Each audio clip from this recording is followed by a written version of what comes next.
ब्रह्म ऋषि पितामह पत्री जी को प्रणाम करते हुए, हमारे ग्रैंड मास्टर प्रबोध सर को प्रणाम करते हुए हम आज के ज्ञान सत्र का सेशन स्टार्ट करते हैं मास्टर्स। जैसे सर ने हमको बताया, आज मेडिटेशन में मुस्कुराहट मेंटेन करना ही आपदीप है। तो मास्टर, हम सब मुस्कुराहट के साथ हमारी आज की मेहमान मंजूषा मैम, जो स्पिरिचुअल काउंसलर हैं, उनका स्वागत करेंगे। आज सर ने हमको बताया है ध्यान में जो 7 शरीर होते हैं उनको उनसे कनेक्ट करवाया था। तो मैम उन्हीं 7 शरीरों के बारे में हमको विस्तार पूर्वक आज बताएंगी मास्टर्स। तो ma'am, welcome ma'am, over to you ma'am. Thank you ma'am, thank you so much. और मैं सभी को बहुत बहुत धन्यवाद देती हूँ, मुझे ये सेशन मिला है ज्वाइन करने के लिए और आप लोगों के सामने मैं अपनी विजडम शेयर कर पाऊंगी।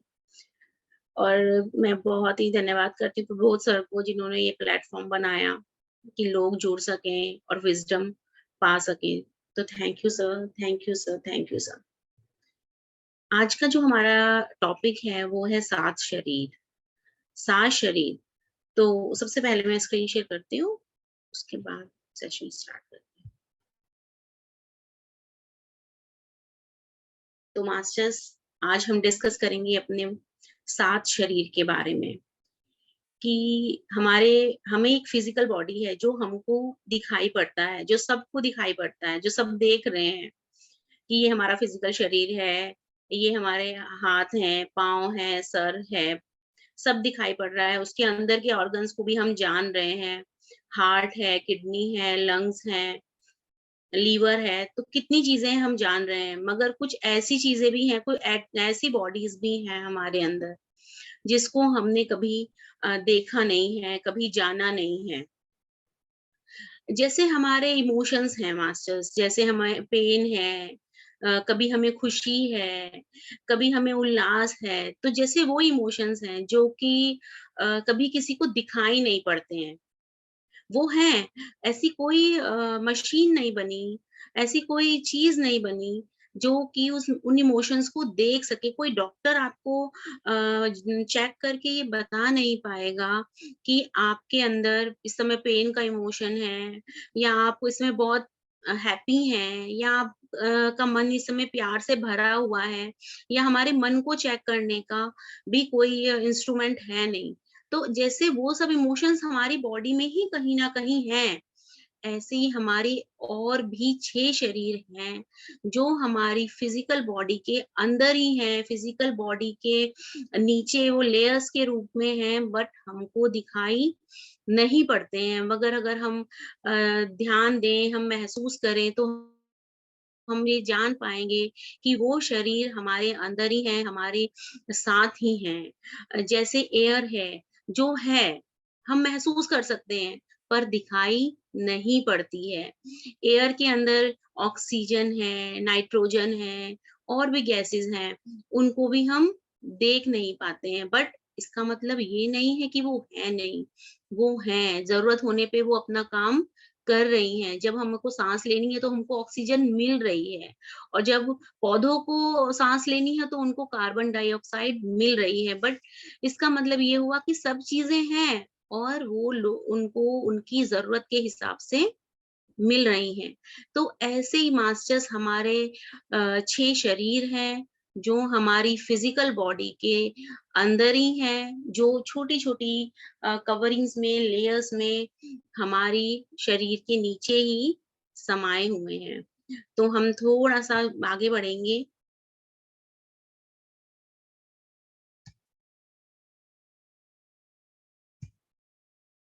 Physical body.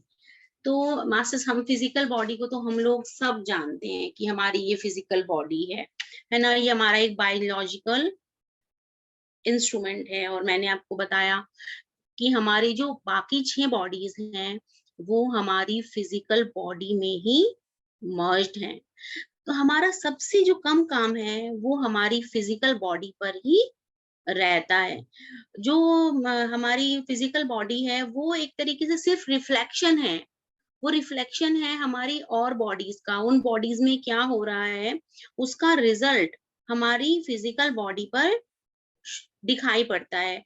अगर हमको कोई हेल्थ प्रॉब्लम है तो हमारी फिजिकल बॉडी ही उसको रिफ्लेक्ट करेगी, जो कि क्या रिफ्लेक्ट कर रही है, हमारी और बॉडीज में क्या चल रहा है उसका रिफ्लेक्शन हमारी फिजिकल बॉडी दिखाती है। सिर्फ एक चीज है जो हमारी फिजिकल बॉडी के लिए हम कर सकते हैं, वो है हम उसको प्योर रखा, उसको क्लीन रखना। और वो हम कैसे कर सकते हैं? जब हम नॉन वेजिटेरियन फूड नहीं खाएंगे।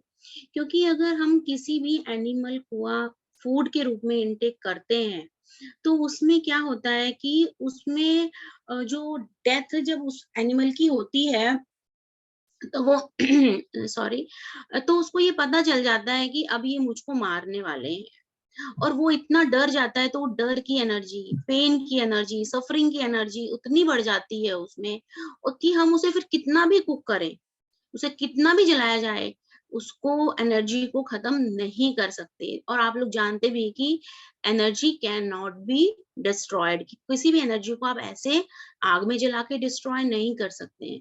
तो जब हम उसको एनर्जी से भरा हुआ, नेगेटिव एनर्जी से, दुख से भरा हुआ हम खाना जब हम खाएंगे, तो उससे हमारी जो फिजिकल बॉडी होती है वो इम्प्योर होती जाती है, डिस्ट्रॉय होती है। तो और हमारा जो नॉन वेजिटेरियन फूड है उसको खाने से हमारा कर्म सिद्धांत भी बढ़ता जाता है, और हमारी फिजिकल बॉडी को भी हार्म पहुंचता है। इसी के साथ है दूसरी चीज जो आजकल बहुत फैशन में है, एल्कोहलिज्म। बहुत से लोग ऐसे हैं, बहुत से ध्यानी ऐसे हैं जो नॉन वेजिटेरियन फूड तो नहीं खाते हैं, बट वो क्या सोचते हैं कि अल्कोहलिज्म में कोई बुराई नहीं है, उसमें तो हम किसी को मार नहीं रहे हैं। बट उसका भी बहुत ही बुरा इम्पैक्ट हमारे फिजिकल बॉडी पे होता है। आप लोग जानते ही हैं कि अगर लिकर को लिया जाए, डेली इनटेक जो लोग कर रहे हैं, उनकी लीवर खराब हो जाती है, किडनी खराब हो जाती है। तो हमको जो अल्कोहलिज्म है, ये भी हमारी बहुत ज़्यादा नुकसान बॉडी को पहुँचा रहा है। तो फिज़िकल बॉडी पे तो मास्टर्स हम इतना ही काम कर सकते हैं कि हम इसको प्यूरीफाई रखें, नॉन-वेज इंटेक ना करें, अल्कोहलिक फूड हम ना लें। तो ये सबसे जो बाहरी लेयर है, फिज़िकल लेयर जो बाहर हमको दिखाई पड़ रही है, इस पे हमारा इतना ही काम है कि हम इसमें कोई भी ऐसी चीज़ ना डालें जो कि हमारे शरीर के लिए, फिजिकल बॉडी के लिए ही नुकसानदेह है। और जैसे वहां से सभी बॉडीज हैं, सभी बॉडीज का एक एक वर्ड है, हर बॉडी का एक वर्ड है। ऐसे ही हमारी फिजिकल बॉडी है, उसका वर्ड है जो कि अर्थ है। फिजिकल बॉडी हमारी अर्थ पे ही रहती है और वो यहीं रह सकती है, उसके अलावा ये कहीं पे भी मूव नहीं हो सकती। तो इसका हमारा वर्ड है physical word. Next masters, next है हमारी एथरिक बॉडी। तो ये बॉडी हमारी फिजिकल बॉडी के से बिल्कुल कनेक्टेड होके रहती है, मतलब ये समझिए कि दोनों एक साथ बिल्कुल मर्ज हुई हुई बॉडीज हैं। जो ईथर है उसमें और जो मॉलिक्यूल्स हैं, जो 5 एलिमेंट्स जिससे हमारा फिजिकल शरीर है, उसके एलिमेंट्स उस ईथर में तैरते रहते हैं और उसको बाउंड करके ये बॉडी बनती है। तो आप ये समझिए कि फिजिकल बॉडी और एथरिक बॉडी हमारी बिल्कुल आपस में कनेक्टेड हैं। वो बिल्कुल भी फिजिकल बॉडी से अलग नहीं है। आपने सुना भी होगा कि हमारे शरीर में 72,000 नाड़ियां हैं, एनर्जी ट्यूब्स हैं, बट उनको कोई डॉक्टर चेक करके बता नहीं सकता है। हमारे बॉडी में जो 7 चक्रास हैं, वो भी हमारे एथरिक बॉडी में ही रहते हैं। और हमारे जो प्रारब्ध कर्मा है पुराने लाइफ के, वो भी हमारे एथरिक बॉडी में ही रहते हैं। जब हम लोग का थर्ड आई एक्टिवेशन होता है, हम लोग ध्यान करते हैं और बहुत से लोग एक्सपीरियंस शेयर करते हैं कि उनका थर्ड आई एक्टिवेशन हुआ है। तो थर्ड आई एक्टिवेशन कहाँ होता है मास्टर्स? वो भी हमारा एथरिक बॉडी में ही होता है। जब भी हम मेडिटेशन के लिए बैठते हैं, तो हमको एक एनर्जी फ़ील होती है, हम लोग गहरे ध्यान में जाते हैं, तो एनर्जी हमको कहाँ से मिलती है? वो एनर्जी हमको हमारे ब्रह्मरंध्र से होते हुए हमारी एथरिक बॉडी में ही जाती है, और हमारी एथरिक बॉडी जो है चार्ज होती रहती है। जैसे कि आप लोगों ने कितनी बार ऐसा महसूस किया होगा कि एक अलग हम लोगों को फ़ील होती है, पूरी चारों तरफ एक एनर्जी हमको फ़ील होने लगती है ध्यान में। तो एनर्जी वो हमारा फ़िज़िकल बॉडी फ़ील नहीं कर रहा होता है, वो हमारी एथरिक बॉडी उस समय चार्ज हो रही होती है। और जब हमारी एथरिक बॉडी बहुत रिलैक्स्ड है, बहुत चार्ज है, तो उसका ऑरा बड़ा हो जाता है, वो स्प्रेड हो जाती है, चौड़ी हो जाती है। और जब कभी-कभी हम बहुत थक जाते हैं, बहुत थके हुए हैं, बहुत आलस महसूस करते हैं, तो हमारी एथरिक बॉडी बिल्कुल सिकुड़ के छोटी हो जाती है। जैसे हम भी होता है ना कि हम लोग बहुत डल फ़ील करने लगते हैं, ऐसा लगता है कि अरे हम में कोई जान नहीं है, एकदम हम तो ऐसे ही हमारी एथरिक बॉडी थकने के समय सिकुड़ जाती है। अगर हम मेडिटेशन सन में बैठ के करते हैं, तो भी हमारी एथरिक बॉडी बहुत चौड़ी हो जाती है, फैल जाती है। ऐसे ही हमारे चक्रास हैं मास्टर्स, जैसे हमारे चक्रास हैं, चक्रास भी हमारे 7 चक्रा हमारे फिजिकल बॉडी में ना होकर हमारी एथरिक बॉडी में, हमको लगता है फिजिकल बॉडी में होंगे, बट कोई देख तो सकता नहीं है चक्रास हैं, बस हम लोग इतना जानते हैं। वो चक्र हमारे कहाँ हैं? वो चक्रास भी हमारे जो है एथरिक बॉडी में रहते हैं। इसका मैं आपको एग्ज़ाम्पल दूँगी कि हमको कभी-कभी होता है ना, कोई बोलता है कि हमको थायराइड हो गया, थायराइड हो गया। थायराइड कैसे हुआ? जो लोग अपने इमोशंस को कंट्रोल करते हैं या कोई भी कभी कोई चीज़ बहुत इमोशंस को दबा के रखते हैं, अपनी बात सही जगह पे नहीं कह पाते। बहुत से लोग बहुत ज़रूरत से ज़्यादा बोलते हैं, इतना बोलते हैं कि बोल-बोल के वो दूसरों को ही हर्ट कर देते हैं। तो ऐसे में क्या होता है, जो उनके चक्रास है ना, उनका विशुद्धि चक्र बैलेंस हो जाता है। और जब उसका विशुद्धि चक्र इम्बैलेंस हो जाता है, तो उसकी एथरिक बॉडी में विशुद्धि चक्र इम्बैलेंस हो गया, तो वो बीमारी थायराइड की एथरिक बॉडी में पहुँच जाती है। जब वो धीरे-धीरे एथरिक बॉडी में पहुँच गई, तो 6 महीने बाद वो हमारे फिज़िकल बॉडी में रिफ्लेक्ट करती है। कोई भी बीमारी अगर हमको होती है, तो वो पहले एथरिक बॉडी में होती है, उसके 6 महीने बाद वो हमारी फिज़िकल बॉडी में रिफ्लेक्ट करती है। ऐसा नहीं है कि हमको कोई फिज़िकल बीमारी होती है, फिज़िकल बॉडी सिर्फ़ रिफ्लेक्ट करती है जो भी हमारी एथरिक बॉडी में हो रहा है। सभी चक्रा किसी न किसी बीमारी से जुड़े हुए हैं। कोई चक्र में कुछ इम्बैलेंस है, तो ये बीमारी होती है। जैसे विशुद्धि में हमारा विशुद्धि चक्र इम्बैलेंस है, तो हमको थायराइड की बीमारी होती है। और अगर हम कंटिन्यूअसली मेडिटेशन करते हैं, तो हमारे जो है सभी ब्लॉकेजेस खुलने लगते हैं, धीरे-धीरे हमारी बीमारियाँ ठीक होने लगती हैं। और पहले ठीक कैसे होती हैं? ठीक भी इसी तरह होती हैं कि सबसे पहले वो हमारी एथरिक बॉडी को हील करती हैं। एथरिक बॉडी से वो हील होने के बाद धीरे-धीरे हमारी फिज़िकल बॉडी को हील करती जाती हैं। तो मास्टर जैसे मैंने आपको बताया कि और इसमें एक और भी चीज़ है कि वो हमारे जब हम मेडिटेशन करते हैं, तो हमारे पास्ट कर्मा भी बर्न होते जाते हैं। तो पास्ट कर्मा भी हमारे बहुत बर्न होते हैं अगर हम डीप मेडिटेशन करते हैं, और हमारी एथिक बॉडी उससे भी हील होती जाती है। उसके बाद एक हमारा जैसे हमारी फिजिकल बॉडी है, उसका जो वर्ड है पृथ्वी है, ऐसे ही हमारी एथरिक बॉडी है और उसका जो वर्ड है एथरिक वर्ड है। एथरिक बॉडी में एथरिक वर्ड में हमारी एथरिक बॉडी रहती है, बट वो किसकी रहती है? जो लोग ध्यानी नहीं होते हैं या जो लोगों का मर्डर हो जाता है, जो लोगों का सुसाइड जो लोग कर लेते हैं, जो लोग मेडिटेटर्स हैं, जैसे हम लोग हैं मेडिटेटर, हम बन चुके हैं और हम लोग तो हमारा जो हम फिजिकल वर्ल्ड छोड़ेंगे, तो हमारी जो बॉडी है astral body direct astral world में जाएगी, वो एथरिक वर्ल्ड में नहीं जाएगी हमारी etheric body. Etheric body ethereal world में उनकी जाती है, जो लोग सुसाइड करते हैं या जिनका मर्डर हो जाता है और वहाँ पे वो लोगों की बॉडी बहुत साल तक फँसी रहती है। एथरिक वर्ल्ड में जब जब हम मरते हैं, जब हम ये शरीर छोड़ते हैं, तो फिजिकल बॉडी जो है उससे एथरिक बॉडी अलग होती है। बट जैसे-जैसे एथनिक बॉडी खत्म होना शुरू करती है, जलती है हमारी फिजिकल बॉडी, उसके साथ-साथ ही हमारी एथनिक बॉडी भी जलकर खत्म हो जाती है। कभी-कभी आप लोगों ने सुना भी होगा कि मुझे एक कब्रिस्तान के पास एक परछाई दिखाई पड़ी, ब्लू कलर की लाइट दिखाई पड़ी, तो वो एथरिक बॉडी होती है, बट वो फिजिकल बॉडी के साथ ही खत्म हो जाती है। वो 3 दिन से ज़्यादा अर्थ पे नहीं रह सकती, वो डिस्ट्रॉय हो जाती है।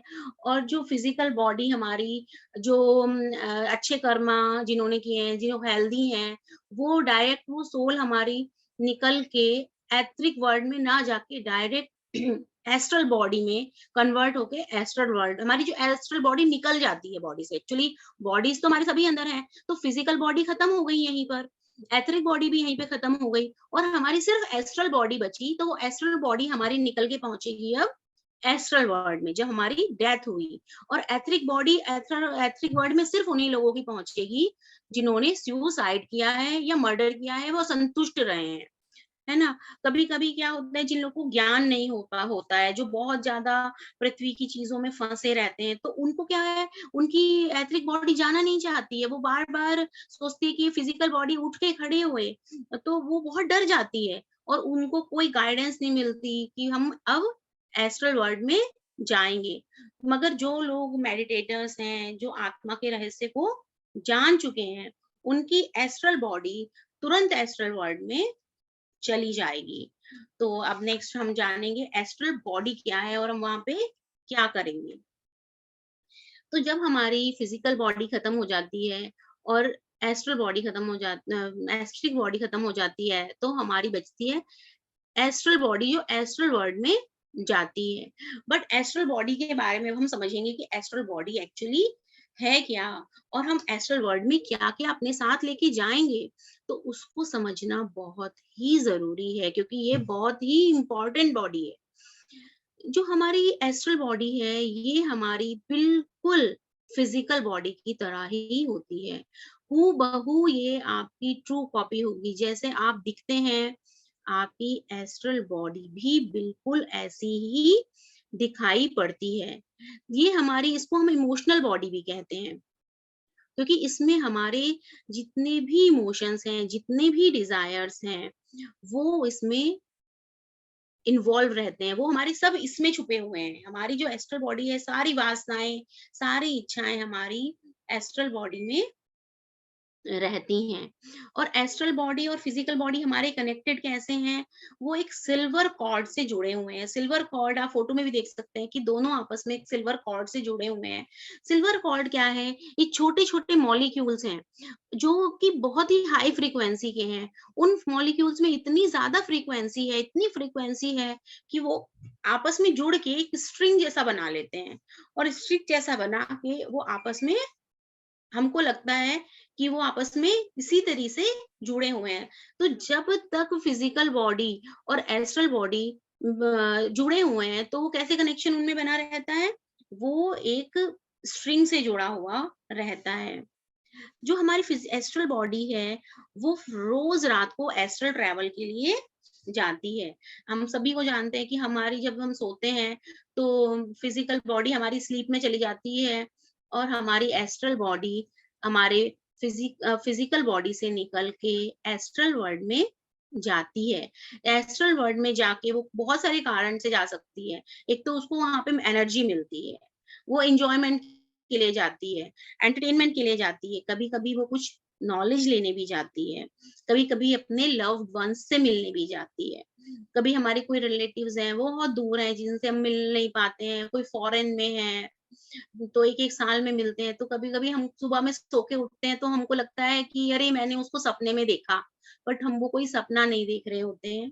हमारी एस्ट्रल बॉडी रात में अपने उस रिलेटिव की एस्ट्रल बॉडी से मिल के आई होती है, और हमको इसलिए लगता रहता है कि हम उससे मिलकर आए हैं। तो ऐसे हम लोग रात में रोज़ एस्ट्रल ट्रैवल करते हैं।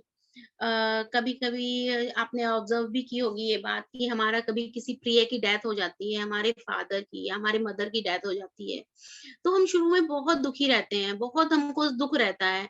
बट हम जैसे-जैसे समय बीतता जाता है, हमारा दुःख कम होता जाता है। तो वो क्यों होता है?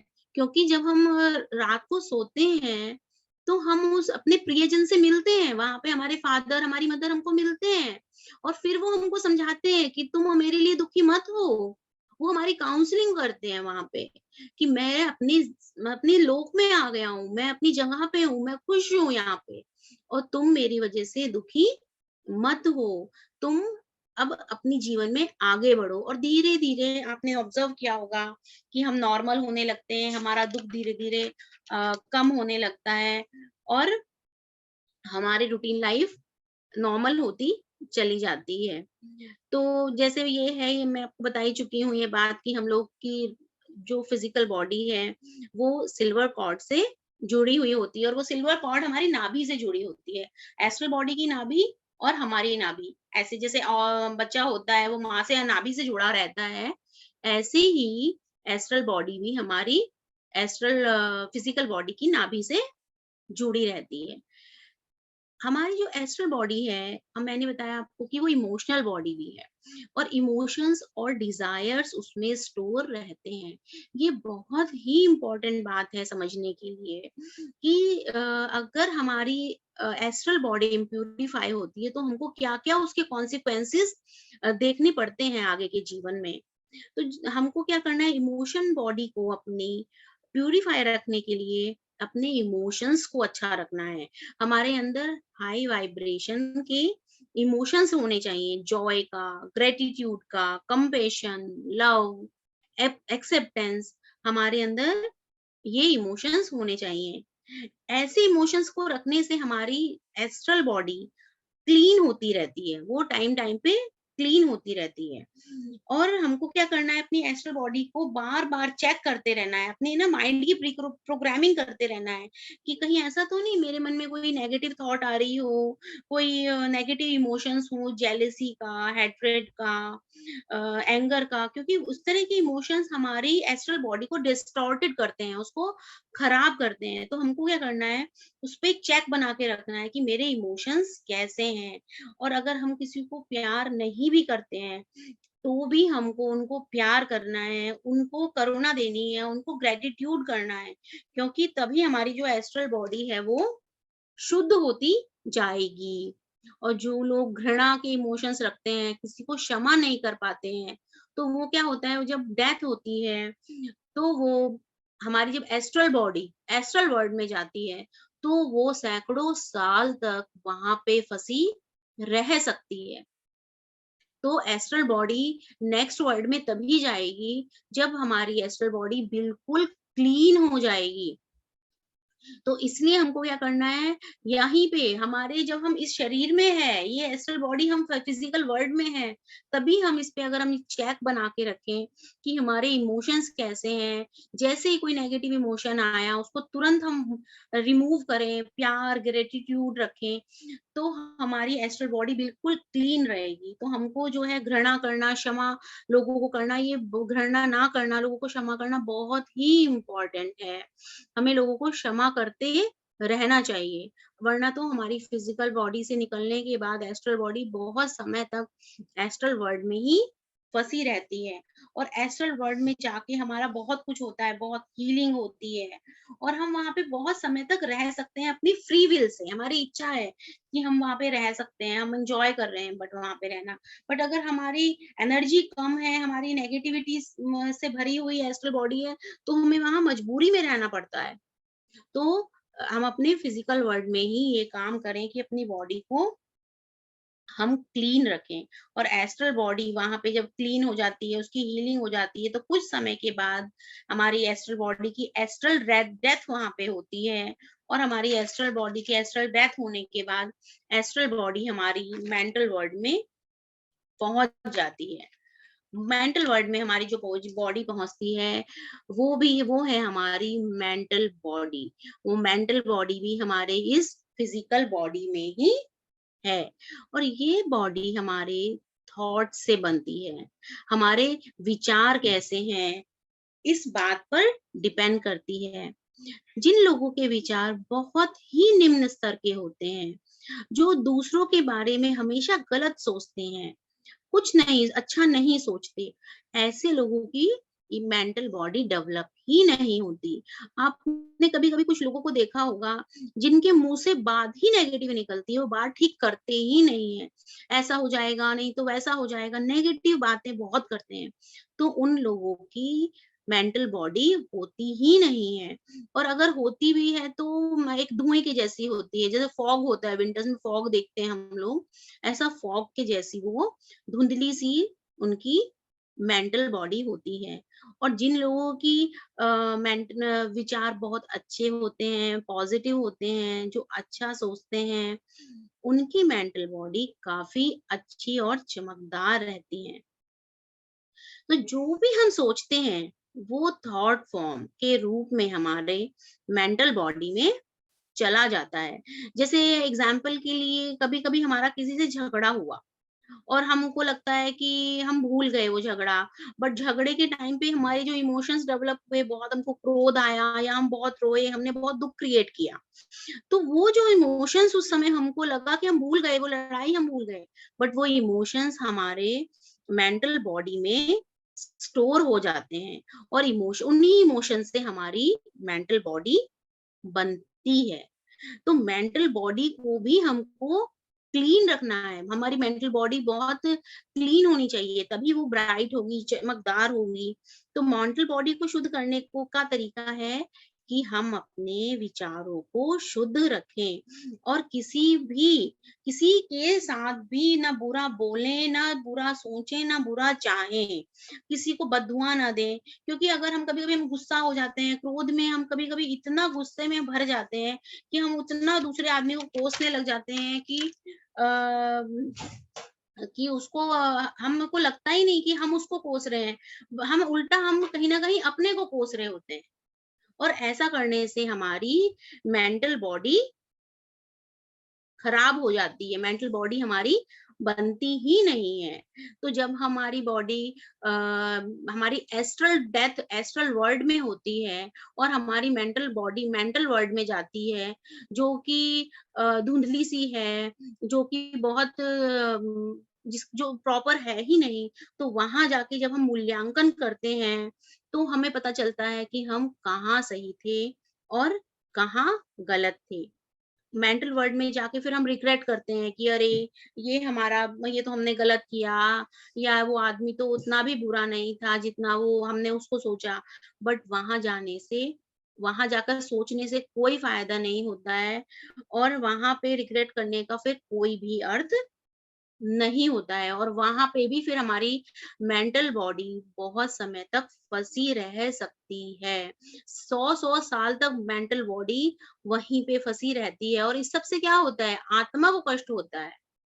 हम जो आत्मा है, जिसको लग रहा है कि शरीर में ही हमको कष्ट है, तो मरने के बाद भी हमको फिर कष्ट ही रहता है।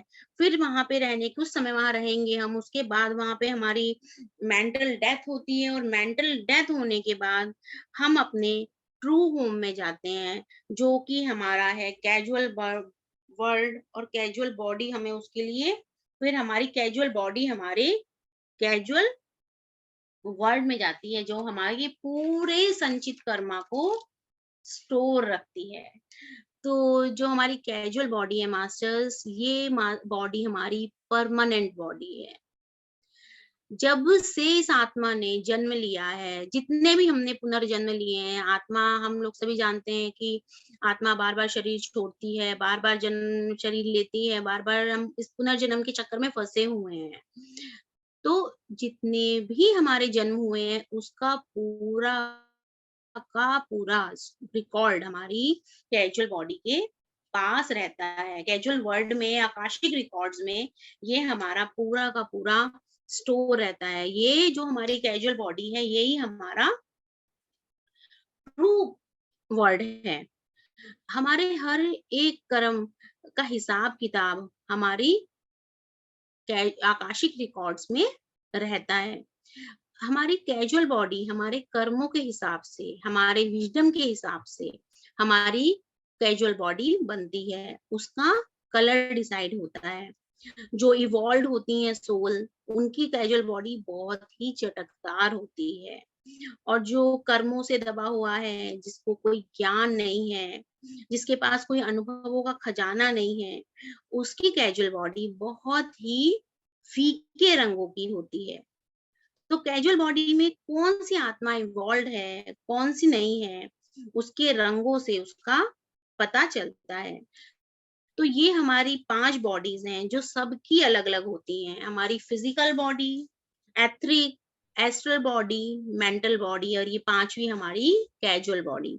ये पाँचों बॉडीज़ हमारी बिल्कुल अलग-अलग होती हैं। और अगर हम अपनी फिज़िकल बॉडी को प्योर रखें, etheric body, astral body, mental body, इन पे हम अगर काम करें, इमोशंस पे काम करें, अपने थॉट्स पे काम करें, तो हमारी कैजुअल बॉडी बिल्कुल चमकदार होती जाएगी और उसको हम नॉलेज और विज़डम से भरते जाएँगे। और हम धीरे-धीरे अपने कर्मों से भी मुक्त होते जाएँगे, जो कि हमको फिर उसके हिसाब से हमें जन्म-मरण के चक्कर में फँसना पड़ता है। तो जब हमारी मेंटल डेथ होती है और हम कैजुअल वर्ल्ड में जाते हैं, तो वहाँ पे हमको मास्टर्स मिलते हैं, जो सीनियर मास्टर्स हैं। और वो हमको दिखाते हैं रिवाइंड करा के, रिव्यू कराते हैं कि देखो तुमने क्या-क्या किया है, तुम क्या-क्या करके आए हो। और फिर वहाँ पे हम रहते हैं, ऑब्जर्व करते हैं अपनी चीज़ों को और देख के हम फिर एक डिसाइड करते हैं, हम एक ब्लूप्रिंट बनाते हैं अपने जीवन का कि अब हम क्या करेंगे। फिर वहाँ हम रह के हम सोचते हैं चलो इस जन्म में मैं अपने ये वाले कर्मा को खत्म करूँगा, क्योंकि पूरे कर्म तो हम एक जन्म में खत्म कर नहीं पाएँगे।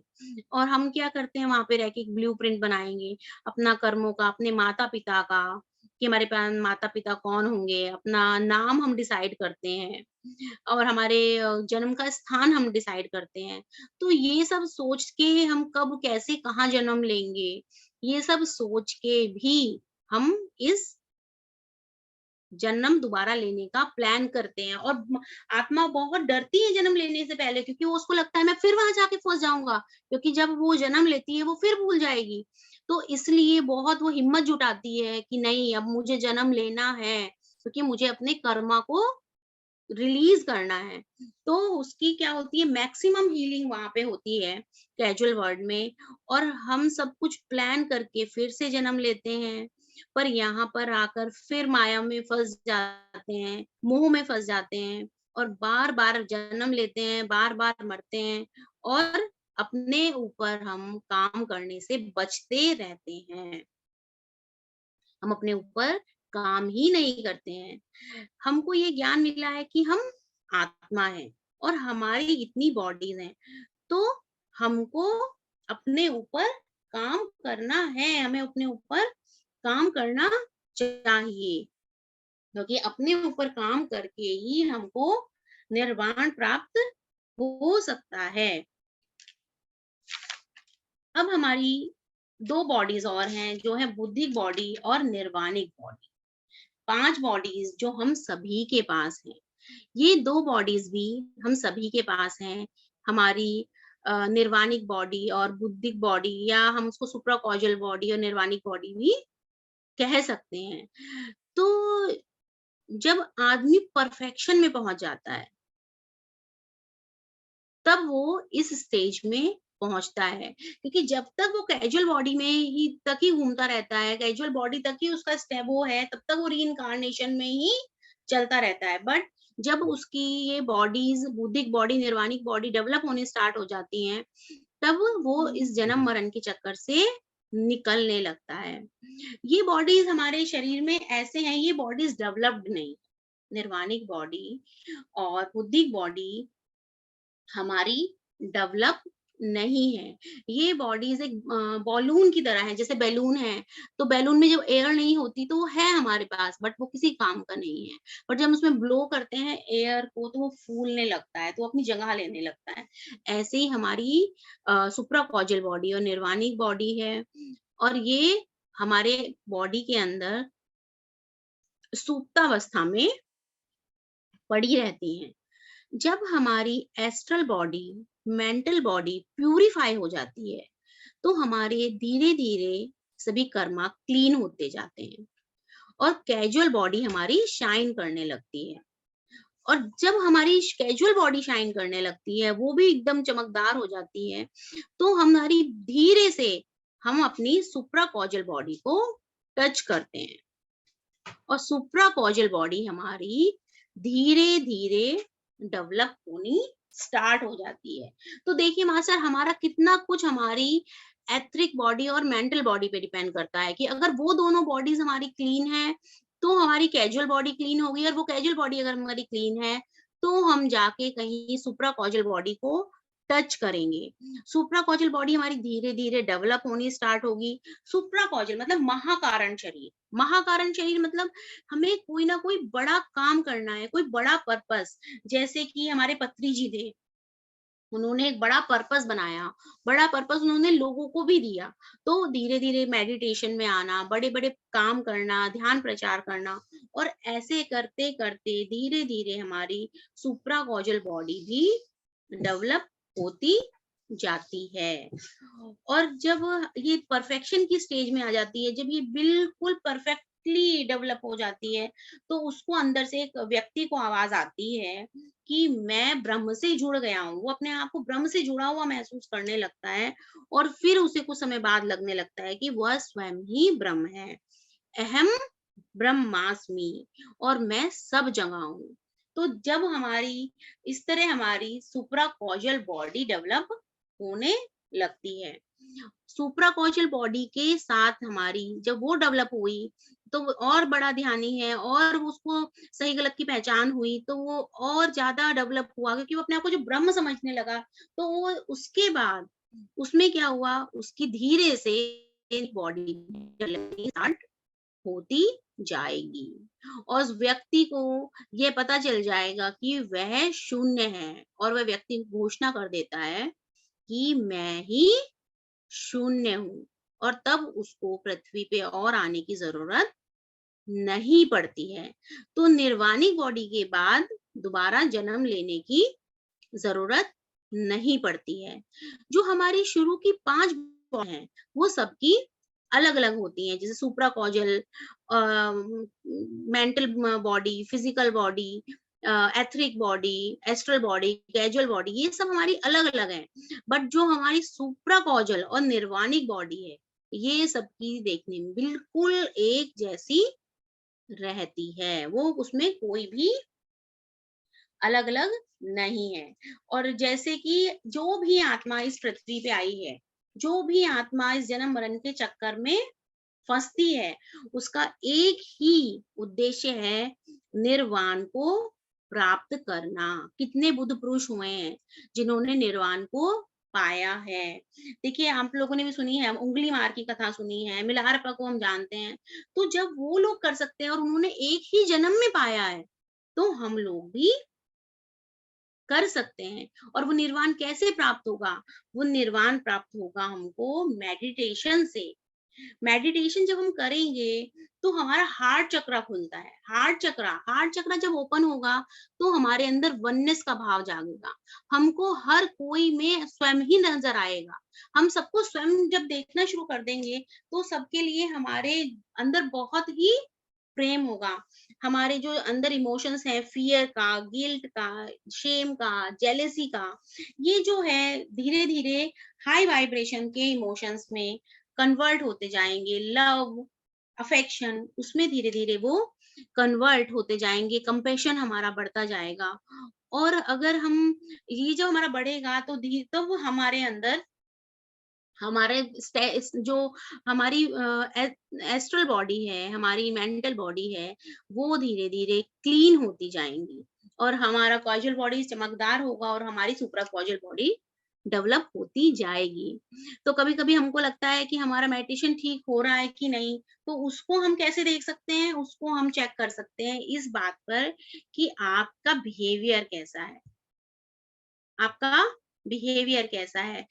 अगर हम बहुत ध्यानी हैं, हम सुबह शाम ध्यान करते हैं, हम सुबह उठ के भी ध्यान कर रहे हैं 2 घंटा, शाम को भी हम ध्यान कर रहे हैं, और जो है दिन भर हम उल्टी-सीधी बातों में ही रहते हैं, नेगेटिव बातों में ही रहते हैं, गॉसिपिंग में ही रहते हैं, तो आप समझ लीजिए कि आपका ध्यान कितना काम करेगा।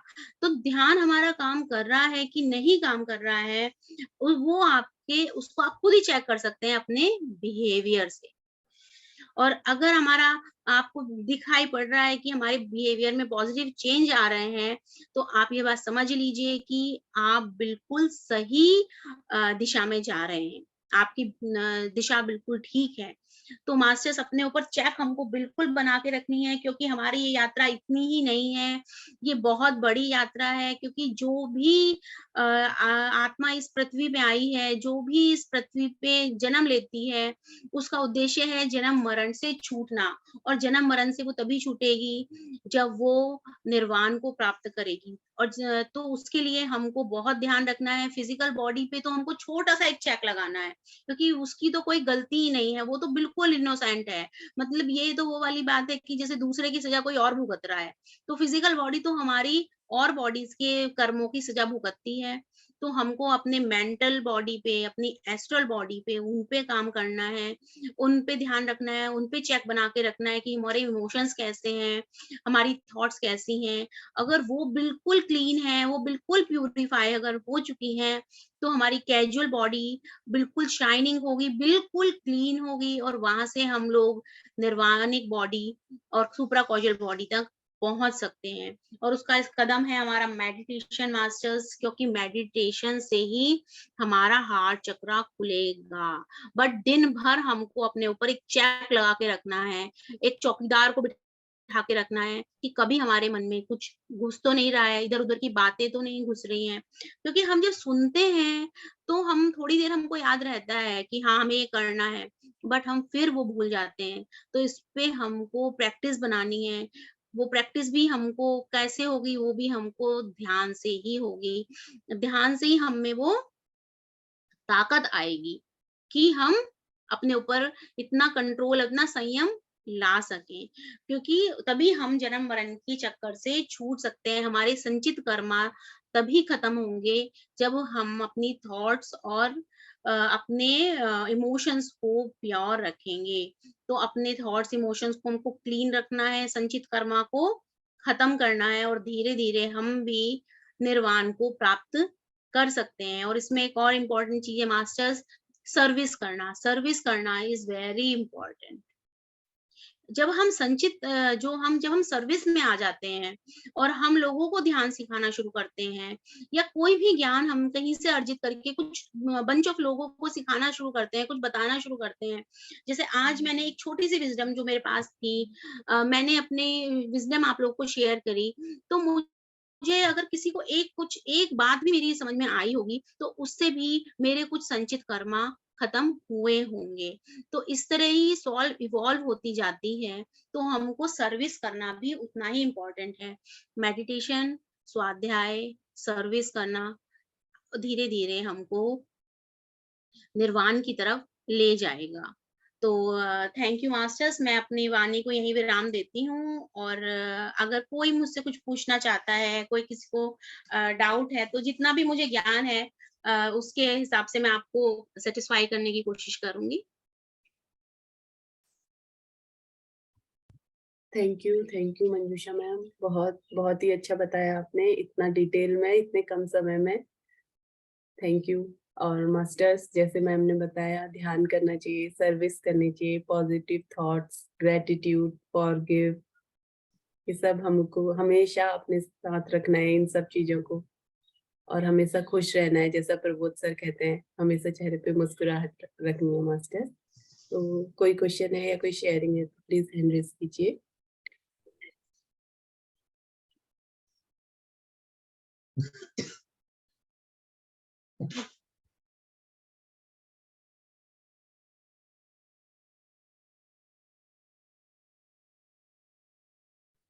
और मैम आपने इतने अच्छे से बताया, अभी सब लोग अपना, मेरे को लग रहा है, ध्यान करने लगे और उस चीज़ पे विचार करें कि हम कैसे अपनी सारी बॉडीज़ को एकदम परफेक्ट रखें। तो मास्टर्स, अगर किसी का कोई शेयरिंग नहीं है, तो हम लोग सेशन को वाइंड अप करते हैं। रजनी जी का है, ओके। जी मैम, अनम्यूट कीजिए। आत्मवंदन मैम और आत्मवंदन सभी मास्टर्स को। मैम मेरा एक question not related with this but still मैं बहुत चिंता में हूँ, क्योंकि मैं 4-5 महीने हो गए ध्यान से जुड़े हुए, बट मेरे इस पर्सनल मेरे हस्बैंड ने खाना खाना छोड़ दिया। तो वो बहुत कम खाते हैं, जैसे सिर्फ एक ब्रेकफास्ट 2 पीसेस ब्रेड और उसी को सैंडविच या कुछ इस तरह से, और दोपहर में सिर्फ एक कॉफी और 2 बिस्किट्स ऐसे। शाम को एक समोसा या वो नीचे से 2 समोसा ले आएंगे अपने लिए, और रात में कुछ अगर खिचड़ी या चावल थोड़ा सा पड़ा है, नहीं तो वो भी नहीं खाना, एक फ्रूट ले लेना 2, बस दैट्स इट। वो खाना नहीं खा रहे हैं, कुछ जिद की वजह से, कुछ अपने उनके अंदर बहुत ईगो है और बहुत ज्यादा मतलब किसी का कहने सुनने में नहीं है।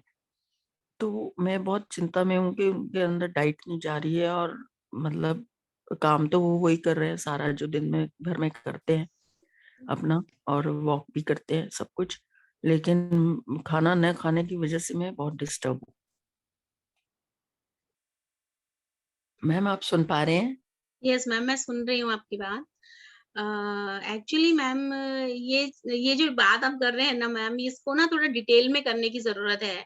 मुझे नहीं लगता है ये प्लेटफ़ॉर्म पे ये मैं आंसर कर पाऊँगी, बिकॉज़ मैम इसको ना एक तरीके से पूरा मुझे जानने की ज़रूरत है कि एक्चुअली ऐसा क्यों हुआ? तो ये आई डोंट थिंक सो कि ये राइट प्लेटफ़ॉर्म है ये बात डिस तो मैम आप एक तो ना बिल्कुल जब आप मेडिटेशन कर रहे हैं ना मैम, तो बिल्कुल एक्सपेक्ट करके मत करिए।